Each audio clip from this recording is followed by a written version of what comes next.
The aurora borealis danced across the Alaskan sky, its ethereal light casting strange shadows over the Denali research station.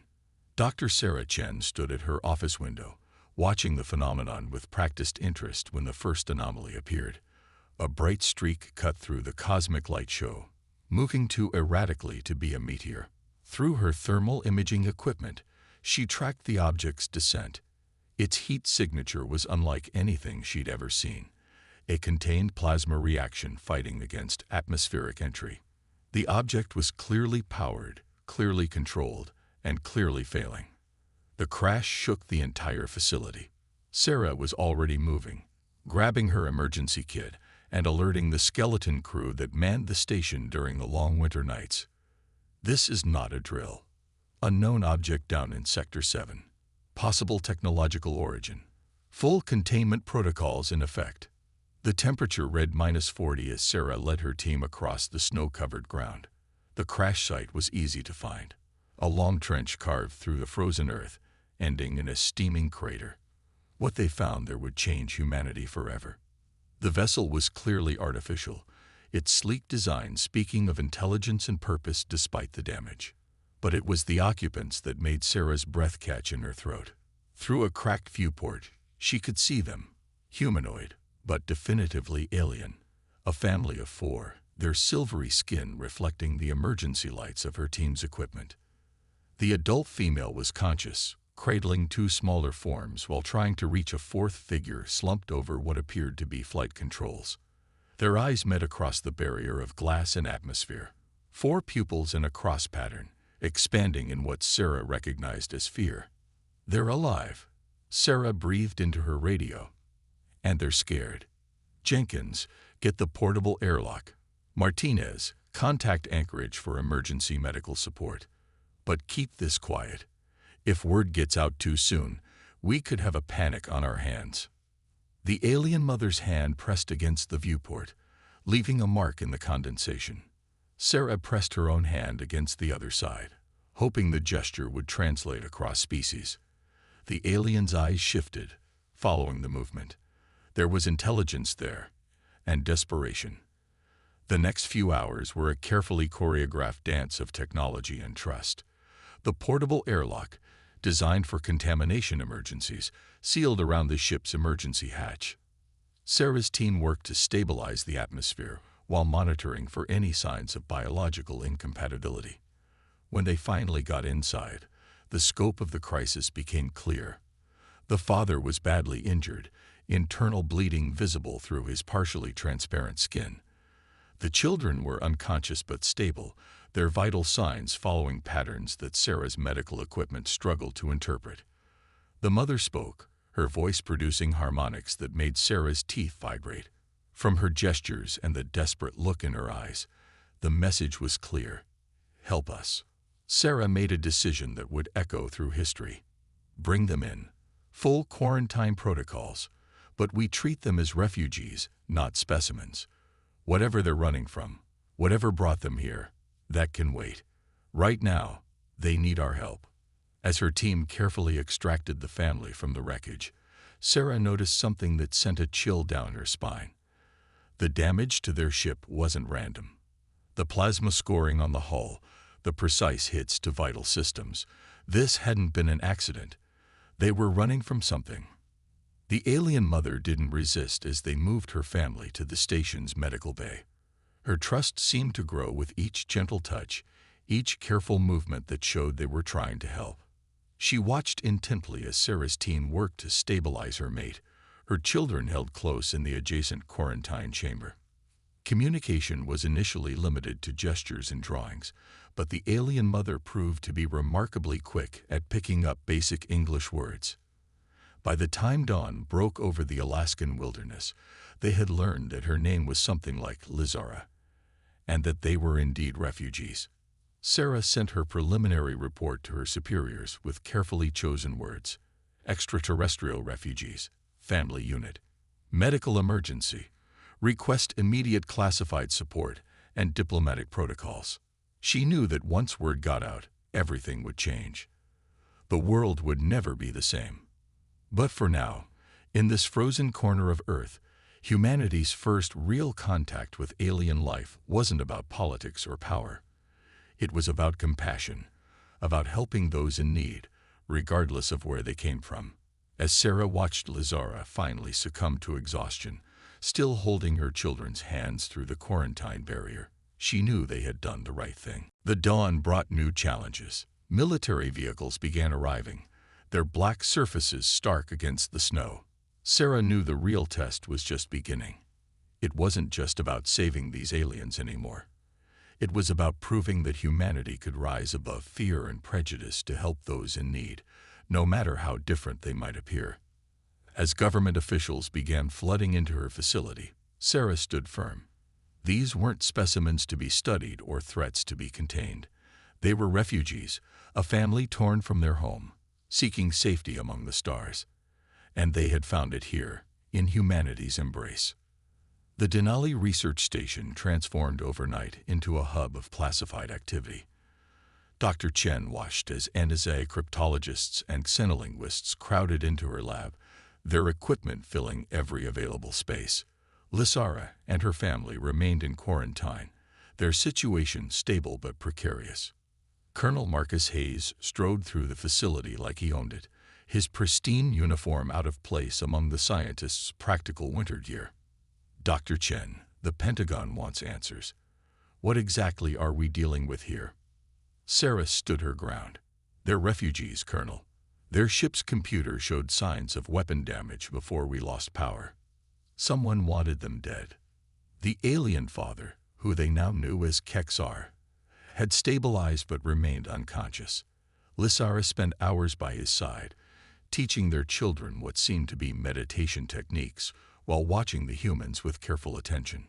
Dr. Emily Rodriguez, the station's xenobiologist, made the first real breakthrough. She noticed patterns in the harmonics of Lazara's speech, mathematical constants that appeared repeatedly. Using these as a foundation, they began building a translation matrix. The mathematics is universal, Emily explained to Sarah as they worked late into the night. They use base 12 instead of base 10, but the underlying principles are the same. It's giving us a framework for their language. The children, Zin and Vela, proved to be the key. Unlike their mother's careful restraint, they showed boundless curiosity about their human hosts. They would point at objects, mimicking human words with their harmonic voices, then provide their own terms in return. Sarah found herself spending hours with them, learning their language as they learned hers. Through their interactions, a picture began to emerge of their civilization, an advanced society torn apart by civil war, where Kexar had been a prominent peace advocate. But not everyone welcomed this exchange. Colonel Hayes grew increasingly frustrated with what he saw as a security risk. These aliens could be advanced scouts for an invasion force. We need to move them to a secure facility for proper interrogation. The confrontation came to a head 1 week after the crash. Hayes arrived with a military transport team, authorization papers in hand. This is a matter of national security now, Dr. Chen. Step aside. Sarah felt a hand on her shoulder. Lazara had left quarantine, standing beside her. The alien's voice resonated through the room, the translation matrix converting her words. We seek asylum. My mate spoke for peace. They tried to silence him. Earth was our last hope. The colonel reached for his sidearm, but stopped as he saw the alien's children watching through the quarantine glass. Their eyes held no fear, only curiosity and hope. In that moment, Hayes saw them not as potential threats, but as what they truly were, a family fleeing persecution. Kexar chose that moment to regain consciousness. His first words, translated through the matrix, changed everything. I carry proof. Evidence of corruption that reaches to the highest levels of our government. We came to Earth not just for sanctuary, but because humanity's independence makes you the only ones who can help expose the truth. The revelation shifted the dynamic entirely. This wasn't just about protecting refugees anymore. Earth had stumbled into an interstellar political crisis. But as Sarah watched Lazara reunite with her conscious mate, she knew they had made the right choice. A compromise was reached. The family would remain at Denali under joint scientific and military supervision. Sarah's team would continue their work on communication and cultural exchange, while military intelligence analyzed Kexar's evidence. As the tensions eased, Sarah found Lazara watching the aurora borealis through the station's windows. The alien's 4 pupil eyes reflected the dancing lights as she spoke softly. On our world, we have a saying, "Truth shines brightest in darkness." Your people could have reacted with fear. Instead, you showed wisdom. Perhaps that is why we were guided here. That night, as Sarah updated her logs, she reflected on how close they had come to letting fear override humanity's better nature. The military presence remained, but now it was protective rather than suspicious. Earth's first contact with alien life had nearly been derailed by paranoia, but compassion had won out. The children's laughter echoed through the station as they played with the scientists' children who had been evacuated to the facility. Their harmonics blended with human sounds in a strange but beautiful symphony, proof that barriers could be broken, that differences could be bridged through understanding and empathy. The crisis began with a cough. Zin, the younger of Lissora's children, collapsed during a language session. His silvery skin took on a sickly green tinge, temperature spiking beyond their medical equipment's ability to measure. Dr. Rodriguez rushed to quarantine, finding both children displaying similar symptoms. Their bodies were fighting something. Not Earth-based pathogens, but something they'd brought with them. Kexar's face fell as he recognized the signs. Stellar waste, he explained through the translator. A manufactured virus designed to target our species. The last weapon of those who wished to silence us. We thought we had escaped it. Sarah's team worked around the clock. The virus was unlike anything in Earth's medical records. It attacked the children's unique biology, breaking down their cellular structure. Conventional treatments proved useless. Lazara shared their medical knowledge, complex biochemical formulas that took hours to translate. Earth's medical technology merged with alien science in a desperate race against time.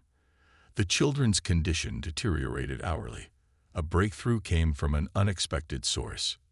Dr. James Wu, studying the crashed ship's remains, found traces of an attempted treatment in the medical bay.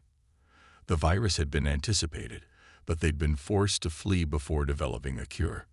Their biological structure responds to certain radiation frequencies, Sarah explained to Colonel Hayes. We need to replicate their sun's specific spectrum. The virus can't survive it. The military diverted a prototype particle accelerator to the facility. Engineers worked alongside scientists, modifying the device to emit precise wavelengths. Time was running out. The children's organs were beginning to fail. Kexar worked despite his injuries, combining Earth's radiation therapy with his people's healing techniques. The solution required both species' knowledge. Neither could have saved the children alone. Sarah watched through protective gear as they administered the treatment. The children's bodies glowed from within, the virus literally burning away under the specialized radiation. Hours passed in tense silence. Finally, Zin opened his eyes. His skin cleared, returning to its natural silver. Vela followed soon after, their recovery defying all medical predictions. Humans and aliens alike celebrated. They had achieved something unprecedented through cooperation. The treatment's success marked a turning point. The military's remaining skeptics couldn't deny the benefits of collaboration. Lissara's family had not just received sanctuary. They had helped advance human medical science by decades. As the children recovered, Kexar shared more about the virus's origins. It was meant to eliminate his entire bloodline. His stance on peace had threatened too many powerful interests. But in failing, it had forged an even stronger bond between their species. Sarah documented everything, knowing this medical breakthrough was just the beginning. Humanity had proven itself not just capable of helping alien refugees, but of working alongside them to solve impossible problems. The facility transformed again, this time into a joint research center. Other scientists arrived, eager to learn from their alien guests. But Sarah noticed something else in their interactions now, Not just professional curiosity, but genuine friendship. Looking at the sleeping children, their skin now healthy and glowing, Sarah realized that they had all been changed by this experience. The line between human and alien seemed increasingly arbitrary. In crisis, they had found something universal: the drive to protect life, to heal, to help others survive. The warning came from deep space monitoring stations, multiple objects on the same trajectory as Lizora's ship. Dr. Chen's team decoded the encrypted transmissions, hunter-killer vessels, designed for pursuit and elimination. Colonel Hayes mobilized Earth's defenses while Kexar revealed the full scope of his evidence. The approaching ships belonged to the Shadow Council, a powerful group that had corrupted their civilization's peaceful foundations. They wouldn't stop until all witnesses were eliminated. The facility transformed into a command center. Human military technology merged with Kexar's knowledge of the pursuers' capabilities. They had 3 days before the ships entered Earth's solar system. Sarah worked with Lizara to understand their weapon systems. The aliens' technology was advanced, but it had weaknesses. Their stealth systems couldn't handle certain electromagnetic frequencies. Their shields failed under specific radiation patterns, the same type they used to cure the children. The plan came together through joint effort. Earth's particle accelerator technology, modified from healing to defense, could disrupt their pursuers' systems. Military satellites were realigned, creating a detection grid based on Kexar's specifications. As the hunter-killer ships approached, humanity revealed its greatest strength: adaptability. The Shadow Council's forces expected to find a primitive world. Instead, they encountered a sophisticated defense network specifically designed to counter their technology. The battle was brief but intense. Earth's combined military forces, guided by Kexar's insights, engaged the hostile ships at the edge of the solar system. The modified particle beams pierced their supposedly impenetrable shields. Faced with unexpected resistance, the pursuers retreated. But the victory revealed a larger truth. Earth was now irrevocably part of a larger conflict. The Shadow Council wouldn't stop. They'd return with greater forces, better prepared. The question wasn't if, but when. Kexar's evidence was broadcast across both Earth and subspace channels. The corruption within his civilization was exposed, forcing reforms and weakening the Shadow Council's influence. Earth's successful defense became a symbol of resistance against their oppression. The aftermath brought rapid changes. Earth's governments, recognizing the need for unity against external threats, accelerated international cooperation. The Denali facility became the first of many joint human-alien research centers. Sarah found Lizara and her family watching Earth's sunset, their first time outside the facility since their arrival. "Your world is beautiful," Lizara said, "but more than that, your people are strong. Not just in technology or weapons, but in spirit. You faced an unknown threat to protect strangers." The children played nearby, now fully recovered, teaching human children their language while learning Earth games. They represented something profound, the first generation that would grow up knowing both worlds. Colonel Hayes, watching the scene, summed it up best. "We didn't just save one family. We proved humanity's readiness for a larger universe. Whatever comes next, we'll face it together." 1 year after the crash, the Denali Research Station evolved into New Horizon City, Earth's first human-alien settlement. The facility expanded across the Alaskan wilderness, combining Earth architecture with alien environmental technology to create a self-sustaining metropolis. Other refugee families arrived, following Kexar's example. Each brought new knowledge, technology, and culture, enriching both species. The Shadow Council's influence continued to wane as more of their victims found sanctuary on Earth. Dr. Chen led the integration efforts, watching as human and alien children attended the same schools, learning each other's languages and customs. The barriers between species faded with each passing day. Lizara became an ambassador, bridging gaps between cultures with the same grace she'd shown during their first contact. Kexar's evidence sparked a reformation in his home civilization. The corruption he'd exposed led to the Shadow Council's eventual collapse.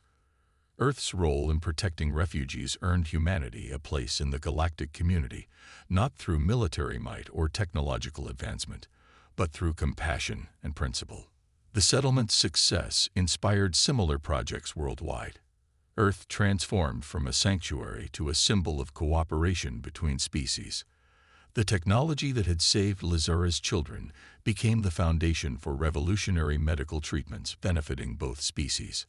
On the anniversary of their arrival, Lazara's family stood with Sarah at the crash site, now a monument. "We came here expecting to find refuge," Lazara said, "but we found something more valuable, partners in building a better future." The children, now fluent in multiple languages and cultures, represented a new generation unburdened by the prejudices of either world. They played beneath the aurora borealis, their laughter a testament to humanity's greatest achievement, not just accepting difference, but embracing it. Governments worldwide recognized the benefits of cooperation. The knowledge shared by the refugees accelerated Earth's development by centuries, while human creativity and adaptability helped solve problems that had plagued alien civilization for generations. New Horizon City became a beacon, proving that different species could not only coexist, but thrive together.